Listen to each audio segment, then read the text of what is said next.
കാഴ്ചകളുടെ തീരാഖനിയെന്ന് ലോകമെമ്പാടുമുള്ള സഞ്ചാരികൾ വിളിച്ചു പറയുന്ന ടാൻസാനിയയിലേക്ക് അഡ്വഞ്ചർ ടൂറിസം ഇഷ്ടപ്പെടുന്ന സഞ്ചാരികളെ ആകർഷിക്കുന്ന പ്രധാന വിനോദസഞ്ചാര മേഖലയാണ് ടാൻസാനിയയിലെ ലോകപ്രശസ്തമായ മിക്കുമി ദേശീയ പാർക്കിലെ വിശേഷങ്ങൾ തേടി സ്മിത ഹരിദാസ് നടത്തിയ യാത്ര കാണാം. ആദ്യം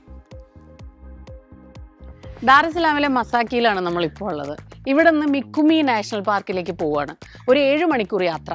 1 മണിക്കൂർ ട്രെയിനുണ്ട് അങ്ങോട്ടേക്ക്. ട്രെയിനിൽ പോയിട്ടും നമുക്ക് പോകാം. പക്ഷെ നമ്മൾ ഇത്തവണ ഡ്രൈവ് ചെയ്ത് പോവുകയാണ്. നമുക്ക് എല്ലാവർക്കും ഡ്രൈവ് ഇഷ്ടമായതുകൊണ്ട് അങ്ങനെ പോവുക. വളരെ നല്ല ഭംഗിയുള്ള കാഴ്ചകളൊക്കെ കണ്ട്, ഒരുപാട് മൃഗങ്ങളെയൊക്കെ കണ്ട്, നല്ലൊരു എക്സ്പീരിയൻസിന് പ്രതീക്ഷിച്ചിട്ടാണ് നമ്മുടെ പോക്ക്. അപ്പോൾ പോവല്ലേ നമ്മൾ?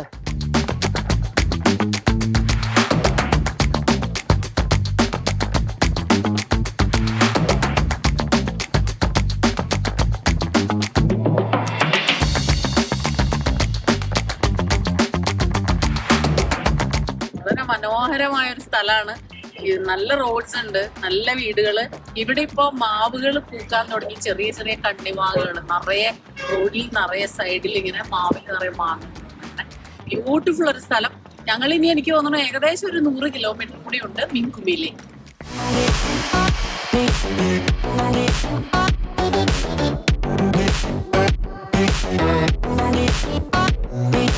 മിക്കുമി നാഷണൽ പാർക്കിന്റെ മുമ്പിലാണ് നിൽക്കുന്നത്. ഇവിടെ ഇങ്ങനെ നോക്കുമ്പോൾ കാണാം ഒരുപാട് ജീപ്പുകളൊക്കെ കിടക്കുന്നുണ്ടാവും, ട്രക്കുകളൊക്കെ കിടക്കുന്നുണ്ട്. കാരണം ഇവിടെയാണ് നമ്മൾ നമ്മുടെ പാസ്പോർട്ട്, നമ്മുടെ രേഖകളൊക്കെ കാണിച്ചിട്ട് വേണം അതിനകത്തേക്ക് കടക്കാൻ. അത് ഇവിടെ പാലിക്കേണ്ട കുറെ നിബന്ധനകളൊക്കെ ഉണ്ട്. ആനിമൽസിനെ ഫീഡ് ചെയ്യാൻ പാടില്ല, അങ്ങനെ കുറെ കാര്യങ്ങൾ. കാരണം ഫോറസ്റ്റ് കൃത്യമായിട്ട് ഫോറസ്റ്റും വന്യമൃഗങ്ങളും അവരെ നന്നായിട്ട് സംരക്ഷിക്കുക എന്നുള്ളതാണ് ഇവരുടെ ആത്യന്തികമായ ലക്ഷ്യം.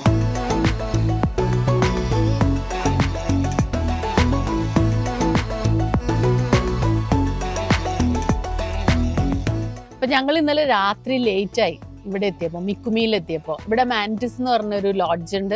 ഒരു റിട്ടയർഡ് ആയിട്ടുള്ള ഒരാൾ നടത്തുന്നതാ. നല്ല ഭംഗിയുള്ള കോട്ടേജസ് ഉണ്ട്, പ്രകൃതിയോട് ഇണങ്ങി നിൽക്കുന്ന കോട്ടേജ്. എന്നിട്ട് ഇത് ചാൾസ് ആണ് നമ്മുടെ ഡ്രൈവർ. നമ്മൾ ഇനി സഫാരിക്ക് പോകാൻ പോവാ. Hi Charles. അപ്പോൾ ഞങ്ങൾ അങ്ങനെ പോകാൻ പോവാണ്. ഞാൻ എൻ്റെ ജീവിതത്തിൽ ആദ്യമായിട്ടുള്ള സഫാരിയാണ്. അപ്പോൾ സഫാരിക്കിടയിൽ എന്തെല്ലാം കാണാം, ഏതെല്ലാം ആനിമൽസിനെ കാണാം, എങ്ങനെയാ അത് പോകുന്ന. ഈ വണ്ടിയിലാണ് സാധാരണ പോവുക. ഉച്ചയാകുമ്പോഴേക്കും നമ്മൾ തിരിച്ചു വരികയും ചെയ്യും.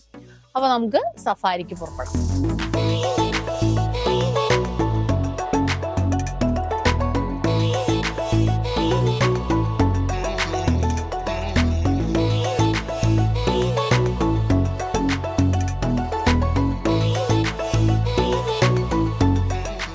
നമ്മുടെ പുറകില് കണ്ട ഇവിടെ ഒരു പോണ്ട് ഉണ്ട്. അതില് ആനകള് വെള്ളം കുടിക്കാൻ വന്നതാ. African elephants. ഒരു സവന്നയിലുള്ള എലിഫൻസ് ഡിഫറെന്റ് ആണ് പറയണേ. കുറച്ച് ഡിഫറെന്റ് ഒക്കെ കാണാനൊക്കെ. കണ്ടോ, നമ്മൾ ഇത്ര അടുത്താണ് അവരുടെ. നമ്മൾ അവിടെയൊക്കെ ആന ഇറങ്ങുമ്പോൾ ഭയങ്കര പേടിച്ചിട്ടൊക്കെ. ഞാൻ എൻ്റെ ജീവിതത്തിൽ ആദ്യമായിട്ടാണ് കാട്ടാനെ ഇത്ര അടുത്ത് കാണുന്നത്. സോ ബ്യൂട്ടിഫുൾ അല്ലേ?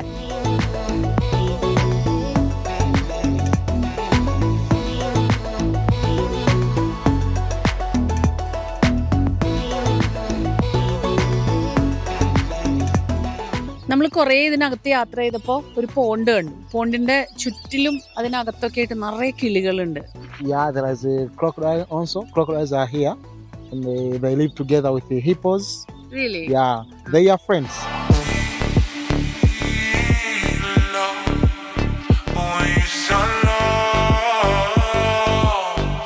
നമ്മൾ കുറേ യാത്ര ചെയ്തു.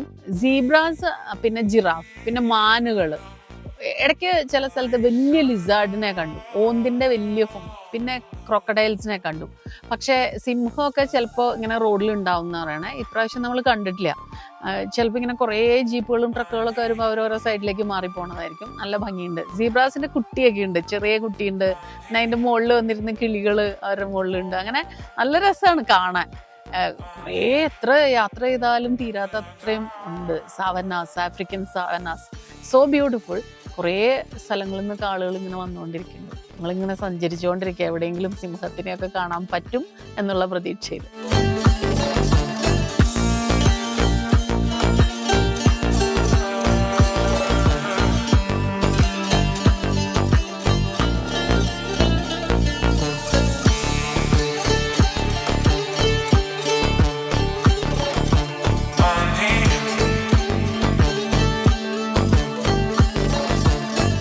ഇത് മിക്കുമി നാഷണൽ പാർക്കിനകത്തുള്ള ബോബോബ് ട്രീ ആണ്. ടാൻസാനിയയിൽ കുറേ കാണാം ഈ ട്രീസ്. ഇതിനകത്തൊരു കേവ് പോലെയുണ്ട്, ഇതിന്റെ അകത്തേക്ക് ഇങ്ങനെ കാണാം. പണ്ട് ആനകളെ കൊന്നിട്ട് പോച്ചേഴ്സ് എന്ന് പറയില്ലേ, ആനകളെ കൊന്ന് കൊമ്പൊക്കെ എടുക്കുന്ന മോഷ്ടാക്കൾ, അവർ ഒളിച്ചിരിക്കാനും അവരുടെ സാധനങ്ങളൊക്കെ ഒളിപ്പിക്കാനും ഇത് സൂക്ഷിച്ചിരുന്നു. ബബർ ട്രീയുടെ കാര്യം പിന്നെ പറയണ്ട, പ്രത്യേകിച്ച് ഒരുപാട് ഔഷധ ഗുണങ്ങളുണ്ട്. ഇതൊരു 5000-ഓളം വർഷം പഴക്കമുള്ള ട്രീ ആണ്. ഇതിന്റെ മുകളിലേക്ക് നോക്കിയാൽ കാണാം വേര് മുകളിൽ ആയിട്ടാണ് വരുന്നത്. ഈ ട്രീയുടെ ഒരു പ്രത്യേകത അതാണ്.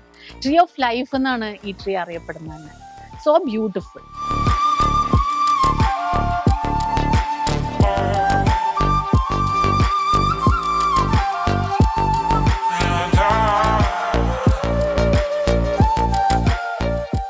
അങ്ങനെ ഇന്ന് മുഴുവൻ മിക്കുമി നാഷണൽ പാർക്കിലായിരുന്നു. അത്രയും കാണാനുണ്ട്, അത്രയും യാത്ര ചെയ്യാനുണ്ട്. ഒരു ദിവസം മുഴുവനും നമുക്ക് ചെലവഴിക്കാനുള്ള ഒരു ഇടമാണ്. ഒരുപാട് മൃഗങ്ങളെ കണ്ടു, വന്യമൃഗങ്ങളെ കണ്ടു, ഒപ്പം തന്നെ ഒരുപാട് തരം പക്ഷികളെ കണ്ടു. വേറെ അതിൻ്റെ ഒപ്പം തന്നെ പറയാവുന്നതെന്ന് വെച്ചാൽ പുതിയൊരു എക്സ്പീരിയൻസ് ആണ്. ഒരുപാട് ടൂറിസ്റ്റുകൾ ഇവിടെ വരുന്നുണ്ട്. മിക്കുമിയെ കുറിച്ച് ഒരുപാട് പേര് പറഞ്ഞ് നമ്മൾ ഇന്ത്യയിൽ കേട്ടിട്ടുണ്ടാവില്ല. സെരംഗേറ്റിയെ കുറിച്ചാണ് നമ്മൾ എപ്പോഴും പറഞ്ഞു കേൾക്കാറ്. അതുകൊണ്ട് തന്നെ മിക്കുമി അതുപോലെ തന്നെയാണ്, ബ്യൂട്ടിഫുൾ പ്ലേസ്. അപ്പോൾ ഒരു ദിവസം മുഴുവൻ സ്പെൻഡ് ചെയ്യാനുള്ള കാര്യങ്ങൾ ഇവിടെ ഉണ്ട്. ഇന്നിപ്പോൾ മിക്കുമിയിൽ നിന്ന് ഞങ്ങൾ ഇനി അടുത്ത സ്ഥലത്തേക്ക് പോവാണ്. അപ്പോൾ എല്ലാവർക്കും നമസ്കാരം.